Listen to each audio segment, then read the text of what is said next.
Hello viewers, तो कैसे हैं आप सब। आज की हमारी स्टोरी है हर सास पहले एक माँ होती है। आभा ने काव्या की बात तो मान ली और अब दोनों में एक समझदारी का तंतु जुड़ता जा रहा था। रिश्ते तब बनते हैं जब उनको संभाल कर रखा जाता है। आभा ने काव्या को समझाया तो एक बार ही काव्या को कुछ समझ नहीं आया कि दीदी किस बारे में बात कर रही है। आभास को गए हुए अभी एक सप्ताह ही तो हुआ है, आ जाएगा जब उसका गुस्सा उतर जाएगा। और माँ जी तो उससे रूठ कर नहीं गई हैं। इसके पहले भी तो माँ जी 2-3 दिन के लिए अपनी बेटी के घर चली ही जाती थी। बस कुछ दिन को मन बहलाने ही तो गई हैं।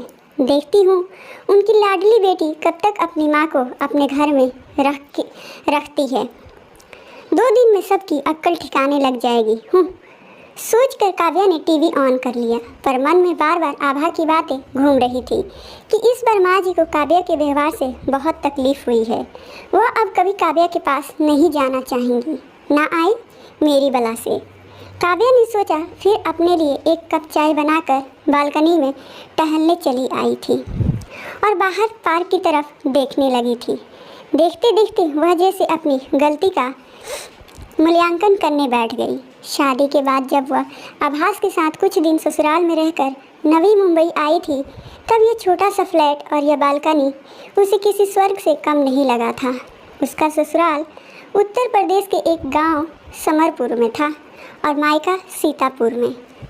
पहली बार बड़े शहर आकर वह अपने आप को बहुत भाग्यशाली समझ रही थी। साथ ही जब वह अपनी सहेलियों से आभास की और अपनी किस्मत वाली होने की बात सुनती तो उसे खुद पर नाज होता था। अब काव्या खुद को सबसे एक बित्ता ज़्यादा समझने लगी थी। शादी के 1 साल तक सब कुछ ठीक चल रहा था। आभास सुबह 9 बजे ऑफिस निकल जाता और फिर शाम 6 बजे तक काव्या के जो मन में आता वो करती रहती थी। खाली समय में अक्सर इधर उधर करती थी। कभी सहेलियों के बतियाती, कभी फेसबुक पर अपनी फ़ोटो डालकर सबके तारीफ़ों के कमेंट सुनकर खुश होती, कभी पास के मॉल में जाकर कुछ शॉपिंग कर आती। इतनी स्वतंत्र तो वह मायके में भी नहीं थी। शाम को आभास के आने से पहले सज धज कर तैयार हो जाती थी। दिन भर का थका मांदा आभास अपनी नई नवेली पत्नी का खिला खिला चेहरा देखकर खुश हो जाता था। अक्सर रात के खाने के बाद दोनों हाथों में हाथ डाले दूर तक निकल जाते थे घूमने के लिए। शनिवार रविवार को आभास की छुट्टी होती तो सीलावासा में रहने वाली आभास की बड़ी बहन यानी काव्या की ननद के घर हो आते थे, तो कभी मूवी का प्रोग्राम बन जाता। कुल मिलाकर मधुमास सी जिंदगी जी रही थी काव्या। उसे किसी चीज़ की कोई कमी नहीं थी। अचानक एक दिन काव्या को सपनों पर तुषारपात हो गया, जब गांव से खबर आई कि उसके ससुर जी यानी आभास के पिता का अचानक हृदयाघात की वजह से निधन हो गया। आनंद फानन में काव्या, आभास और उसकी ननद आभा और उसके पति विकास दोनों बच्चों के साथ गांव को जल्दी जल्दी रवाना हो गए थे और किसी तरह बाबूजी के अंतिम दर्शन कर पाए थे वो लोग। बाबूजी के यूँ आकस्मिक मौत से माँ जी बिल्कुल टूट गई थी। दुख तो आभास और आभा को भी बहुत हुआ था, पर पति के असमय साथ छोड़ जाने का दुख कितना दर्दनाक होता है यह माँ जी से बेहतर कौन जानता था। इस उम्र में जब जीवन साथी की सबसे ज़्यादा ज़रूरत होती है, तब बाबूजी माँ को छोड़कर हमेशा के लिए चले गए थे। मितभाषी और सरल स्वभाव की माँ को आभास और आभा ने बचपन से बाबूजी की परछाई की तरह ही साथ रहते देखा था। अपना दुख सिर्फ पति से बांटने वाली माँ अब बिल्कुल मौन हो गई थी। 13वीं के बाद जब सब वापस जाने की सोच रहे थे, तो उस रात माँ जी के सोने के बाद आभास और आभा ने निश्चय किया कि अब गांव में माँ जी को अकेले छोड़ना ठीक नहीं होगा। अतः वह आभास के साथ जाएंगी और वहीं पर रहेंगी। आभा इस बात से आश्वस्त हुई कि अब उसका माँ से मिलने का जब भी मन करेगा वह उनसे भाई के घर जाकर मिल लिया करेगी। वह सब अपनी बात रख रहे थे और इधर काव्या का मन एकदम सा बूझ सा गया था और उसे बखूबी पता था कि अब वह मुंबई में पहले की तरह नहीं रह पाएगी। उसकी अब आज़ादी ख़त्म हो जाएगी। भला सास के रहते बहू कैसे स्वतंत्र रह सकती है। परंतु काव्या ने अपनी मन की बात किसी पर जाहिर नहीं होने दिया। और सास को साथ ले जाने की तैयारी में जुट गई। वैसे भी आभास रिश्ते निभाने में बहुत माहिर था। उसके लिए रिश्ते से बढ़कर कुछ भी नहीं था। माँ जी को लेकर जब वह लोग मुंबई पहुँचे तो उस रात सब आभास और काव्या के घर रुक गए थे। उसकी ननद आभा ने ही खाना बनाया। सब माँ को किसी तरह बहलाने की कोशिश कर रहे थे और इधर काव्या यह सोचकर परेशान थी कि अब वो खुलकर नहीं रह पाएगी। कदाचित काव्या को अभी व्यक्तिगत स्वार्थ के आगे कुछ सूझ ही नहीं रहा था। 2 दिन काव्या के घर रहकर आभा और विकास जब बच्चों के साथ अपने अपने घर चले गए तो घर एकदम खाली खाली सा लगने लगा। इसके पहले भी काव्या ज़्यादा दिन तक अपनी सास के साथ नहीं रही थी, सो उनके स्वभाव और रुचि के बारे में कुछ पता नहीं था और ना ही उसे सास में उनकी ज़िंदगी में कोई रुचि थी। उसे सिर्फ अपनी खुशी से मतलब था। काव्या के इस तरह सोचने और व्यवहार करने का एक कारण यह भी था कि उसकी माँ ने अपनी सास से बहुत दुख उठाए थे और काव्या ने ये बखूबी देखा था।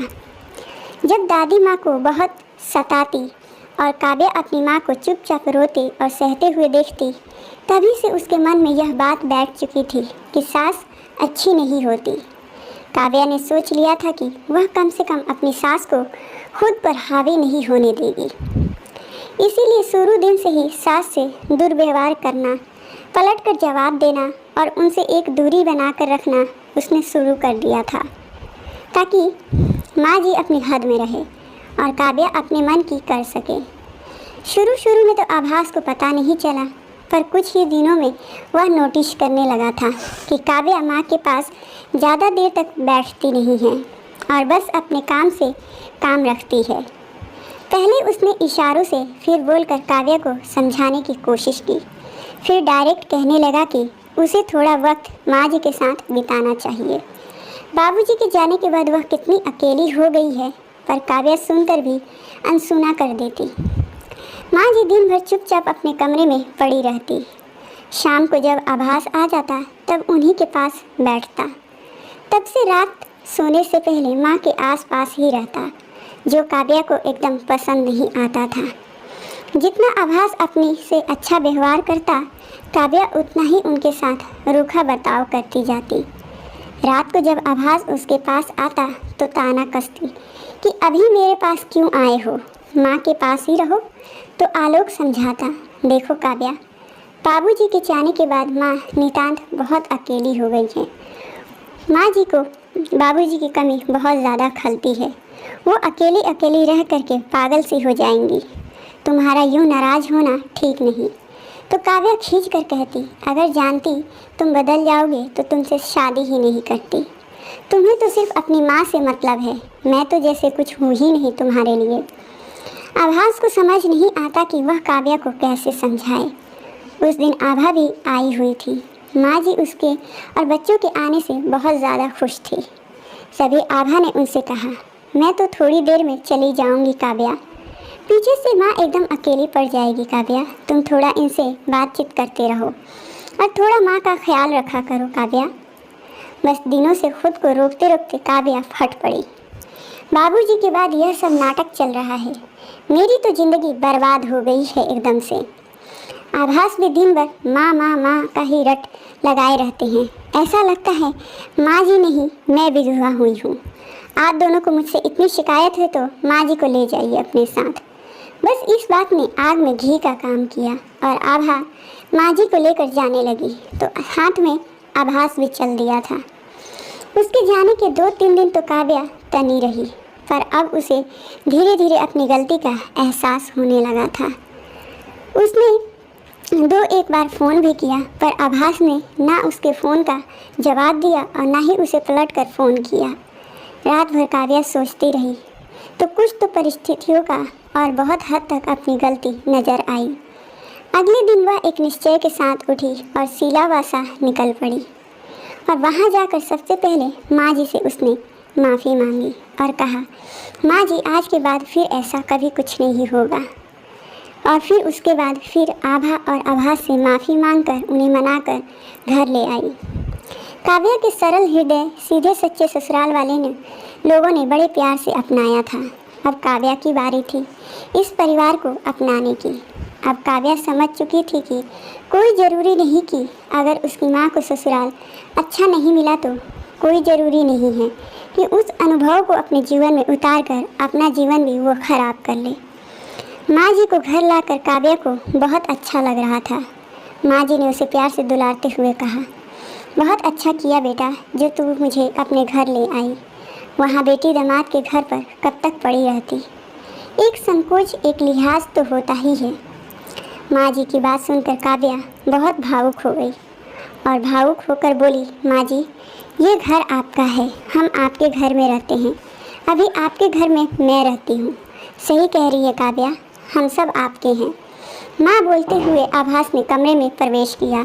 हम दोनों आपके हैं, आप इस घर की मालकिन हैं। सुमेध शहर में आभास और काव्या बोले तो माँ को दोनों के ऊपर बड़ा प्यार आया। आज काव्या आभा की भी शुक्रगुजार थी कि सही वक्त पर आभा की चुभती बात ने काव्या की ज़िंदगी को बिखरने से बचा लिया। हर सास बनने से पहले तो एक माँ होती है और हर बहू बनने से पहले एक बेटी होती है।